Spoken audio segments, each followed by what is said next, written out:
Viewers সবাইকে স্বাগতম। আশা করি আপনারা সকলেই ভালো আছেন।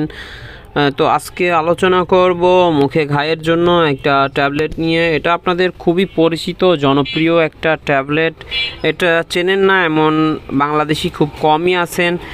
এরপরে জেনে নেই এই রিবোসন আপনারা কেন সেবন করবেন। এই রিবোসনটা কী কী কাজ করে, এটি আপনাদের মুখের ভিতরে ঘা, জিহ্বায় ঘা, তারপরে দাঁতের গোড়ালিতে কোনো ঘা হলে ছোটোখাটো ঘায়ের ক্ষেত্রে এটি আপনারা সেবন করতে পারেন।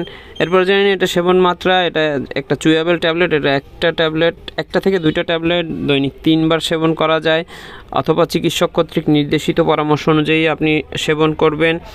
এরপরে জেনে নিই এটি গর্ভাবস্থায় এবং স্তন্যদানকালীন সময়ে এটি সেবন করা যায় কি না। এটি গর্ভাবস্থায় এবং স্তন্যদানকালীন সময়ে এটি সেবন করা যায়, তবে অবশ্য চিকিৎসকের পরামর্শ করে নিলে ভালো হয়।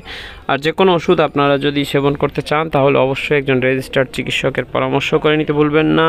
ভিডিও ভালো লাগলে লাইক দিয়ে চ্যানেলটি সাবস্ক্রাইব করবেন। ধন্যবাদ সবাইকে। আসসালামু আলাইকুম। আল্লাহ হাফেজ।